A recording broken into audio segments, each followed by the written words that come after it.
All right, lecture 21, part B. All right, the last part, we talked about ionic compound. Ionic compound, metal and a nonmetal, how they're joining together, what's going on exactly. So in this lecture, and then also actually in the rest of this lecture, and even in the next one, we're really going to look at molecular compounds. So what's holding atoms together in a molecular compound? So just to remind you, a molecular compound is just when you're going to tell if you have a molecular compound because you have two, well, it can even be more. Typically, it's two nonmetals. So in a molecular compound, all we're going to see are nonmetals from the periodic table, things from this top right corner. And what keeps them together? It's not going to be this transfer electrons. You give me one, I lose one, we both end up at 8. It's going to be sharing of electrons. So there's going to be a sharing of valence electrons. Now the goal is going to be the same as what happens in an ionic compound. Atoms are happiest when they have 8 valence electrons. There is one exception to this, which is hydrogen only needs 2. Hydrogen only needs 2. But every other atom in the world, if you want to be happy, any of these other fellas, you want to end up with 8 valence electrons. In a molecular compound, that happens by sharing. So similar to what we just talked about, we're going to draw little diagrams that kind of help us understand how this is exactly occurring. Now, in this case, the diagrams are called Lewis structures. And we're going to end up learning to draw something like this, okay? This is a Lewis diagram. In a Lewis diagram, we show how this sharing of electrons is happening. So to be a little bit more specific, if you see a line like that, a line represents two shared electrons. In a Lewis diagram, not all electrons get shared. Some electrons belong just to one atom. And if there are electrons only on one atom, kind of like you saw before, we're going to use dots to represent those electrons. And those electrons, 2 dots, they're called a lone pair. So lone pairs belong only to just one atom. Shared pairs, they're sometimes called bonding pairs. Those are connections between atoms. They're shared between atoms. All right. Now, again, let me tell you one more thing, and then we're going to get into like the steps to come up with these diagrams. How exactly do we figure out what electrons are getting shared and all that? When you look at these diagrams, again, they should show you that every atom ends up with 8 valence electrons, except hydrogen needs 2. So if I look at this diagram, I guess this is for like HCl. Oop, wrong pen there. HCl. Chlorine has 8 electrons around it. That's its goal. It wants 8 valence electrons. So it has, oh, let me go to another color.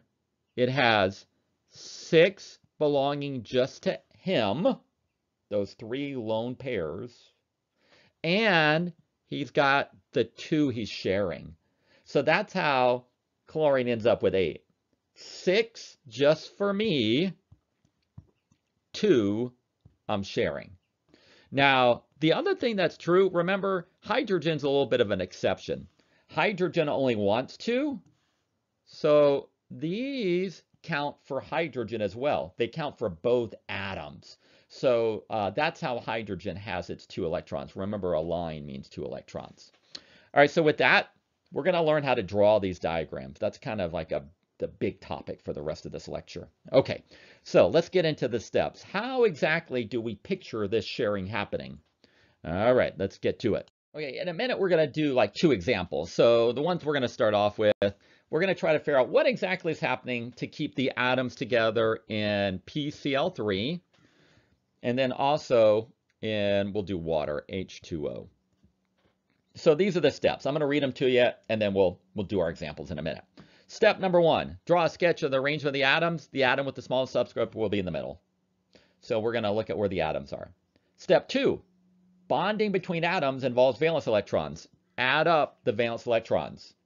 add up, figure out how many electrons you got, how many valence electrons you got, and then you're going to arrange the valence electrons so that every atom ends up with 8. Remember that exception, hydrogen only needs 2. All right, so those are our steps. Let's do our examples. All right, I'm going to flip over here. All right, so, and again, we're going to do 2 side by side. We'll do PCl3, and at the same time, I'm going to do water, H2O. So step number 1, draw a sketch of the arrangement of the atoms. The atom with the smallest subscript will be in the middle.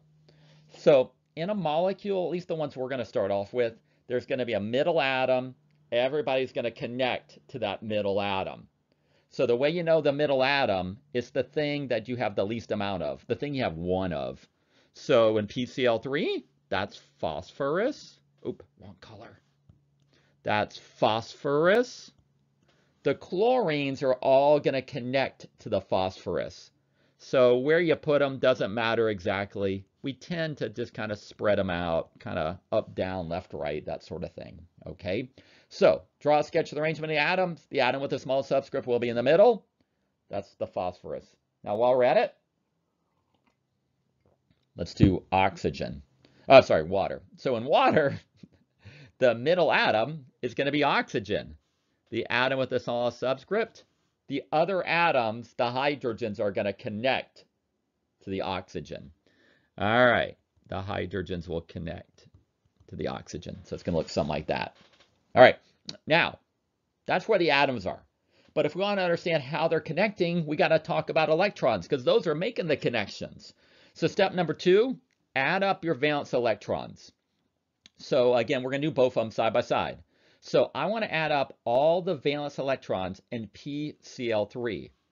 You'll need a periodic table, right? So in PCl3, there are 1 phosphorus and 3 chlorines. When these guys get together, phosphorus brings 5 electrons, chlorine brings 7. You add them all together, the grand total is going to add up to 5 and, well, 7 from the chlorine. There's 3 of them. 21 more. We got 26 electrons. So there's 26 electrons we're going to put in. We'll do that in a minute. Those will be your dots and your lines in PCl3. Now, while we're at it, I'm doing these side by side. Let's do water. Same thing for water. Let's add up the valence electrons in water, H2O. 2 hydrogens and an oxygen. Hydrogen brings 1. Oxygen brings 6.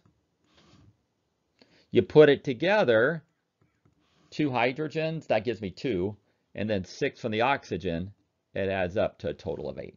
So there should be 8 electrons in this diagram. All right, so we know how many electrons to use. Now at this point, we're going to have to figure out how to use them. Arrange the valence electrons so that every atom ends up with 8. Hydrogen only needs 2. All right, so at this point, it kind of takes a little playing around. Like you might try something and you realize it doesn't work, so you try something else, and maybe that works, or maybe it doesn't work and you got to try something else.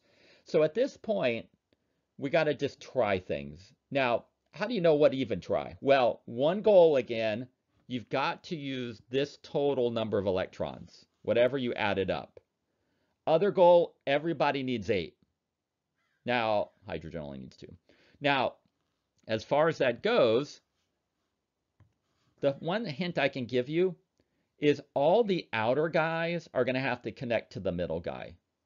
So in PCl3, I do know that the phosphorus is going to connect to the chlorines. So you could start with that. All these guys are connected. They're going to be connected by sharing electrons. Now, I'm not nearly done, but I've started, right? So you don't know where to start? Make your initial connections. Outer guy's got to connect to the middle guy. Now, what I'm going to do next is I know everybody's supposed to end up with 8. So right now, let's start off with the phosphorus. He's got 2, 4, 6 around him. So he ain't done, right? He's supposed to have 8, and he's only got 6. So to get him to 8, I know he needs a couple more. I'm going to give him a lone pair. So after we put those in, we'll add more electrons in the form of lone pairs after we make the connections. Now, let's do the chlorines while we're at it. Right now, the chlorine, remember the line counts for both atoms. The chlorine has 2 on it. The 2 he's sharing. He's supposed to get to 8. So let's give him 6 more to get to 8. 2, 4, 6. Now he's got 8. 6 just for me, 2 I'm sharing. The other chlorines are going to be kind of the same. Chlorine, he's sharing 2. Give him 6 more to get to 8. All right. And the fellow on the end will do the same thing. The fellow on the end will do the same thing. So we'll do chlorine will have 6. He has 2 he's sharing, right?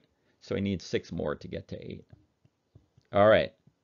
So I think I have everybody with 8 electrons, either by sharing them or by having lone pairs on them. Now, the other thing you got to double check, now that everybody has 8, it better add up to 26. If it doesn't add up to 26, that total, if it doesn't add up to 26, you got a problem. All right. Let's add them up. All right. So 2, 4, 6, 8, 10, 12, 14, 16, 18, 20, 22, 24, 26. It adds up to 26 just like it's supposed to. That's the right answer. All right, so I got to erase all these check marks. All right, so it does add up to 26. This is the right answer. So in this molecule, phosphorus is the middle atom. He's got 3 bonds to the chlorines. He's got a lone pair, and then you can see the chlorines, what they have on them. All right, let's do water while we're at it. In a water molecule, what's going on? Where are the electrons? How are they getting used to connect these atoms together? Well, one place I know is the outer guy's got to connect to the middle guy. So that's not going to be all of it, but that's a start. So now what we're going to do is let's give everybody the right number of electrons. Let's see if it adds up to the right total. So oxygen right now, with what I've done, he's got 2, 4. Bump them up, get them to 8. So that means he's going to need a lone pair. That would get him to 6. And another lone pair, that gets him to 8. All right, oxygen now has 8. All right, now, what about the hydrogen? Remember, hydrogen only wants 2. So actually, he already has its 2 because he's sharing those 2. That's hydrogen's 2.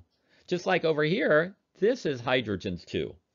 So hydrogen already has 2. Now, let me give you a little hint on this as well, right? I said you got to make the connections. There's one other hint I can tell you. Hydrogen, all it wants is 2. So all it's going to do is make a bond. It's never going to have lone pairs on it because with that bond, it's done. So hydrogen, that looks pretty good. He already has its 2. That's typically what will happen. All right, now, the only other thing we had to check, did I use the right total? Let's see. Did I use 8? 2, 4, 6, 8. Yeah, that's the right total. All right, so I think we got the right answer. We used the right total, which is 8. We gave everybody the right number of electrons. So in water, there's an oxygen atom in the middle. He's connected to the other atoms by single bonds, the hydrogens. All right, so with that, we're going to move on. We'll do one more in this video. How's that sound? All right, so we're just trying to imagine how these atoms are getting together. All right, let's do one more. I got to flip over to do it. Okay, our last example we're going to do in this one, OF2. All right, this time I'm going to let you help me out a little bit. Step 1, draw a sketch of the arrangement of the atoms. The atom with the smallest subscript will be in the middle. So what's going to be the middle atom? Oxygen. And the fluorines are going to connect to it. Just kind of spread them out. All right, step number 2, add up the valence electrons. So in this molecule, there is an OF2. There is 1 oxygen and 2 fluorides. So you got to know how many valence electrons each one has. How many valence electrons are in oxygen? 6. How many are in fluorine? 7. All right, so isn't that right? Yeah, the column numbers tell you that. So if you put them together, what's the total? How many valence electrons are there in total? It should be, I think it's 20. 6, and then the 14 from the 2 fluorines, yeah, it adds up to 20. So we've got 20 electrons to use. Now what we're going to do next is we're going to figure out how to use those 20 electrons. Everybody needs 8. So this is where you got to do a little playing around. So how am I going to know? Well, I know one thing. Every outer guy connects to the middle guy. After you do that, let's see, oxygen right now has 4 electrons on it, right? 2 on one side, 2 on the other. That makes 4. So to get oxygen to 8, you've got to add 4 more. Oh yeah, that's oxygen with 8. 4 he's sharing, 4 just he owns. So that's 8. Now let's do the same thing with the fluorine. Fluorine only has right now the 2 he's sharing. Got to add 6 more. Now he's got his 8. The other fluorine's going to be the same. He's sharing 2. He needs 6 more to get to 8. All right. Now with that, I think everybody has 8, right? But let's double check. Does it add up to 20? It better add up to 20. All right? So let's count them up. 2, 4, 6, 8, 10, 12, 14, 16, 18, 20. Oh, beautiful. That's the right answer. All right, so I'm going to erase all these check marks. All right, so we're in good shape. We used the right total, 20. We gave everybody 8. I think that's the answer. All right, so with that, we're going to move on to part C. And part C, we're going to do some just a little bit trickier. So we'll get to that in just a minute.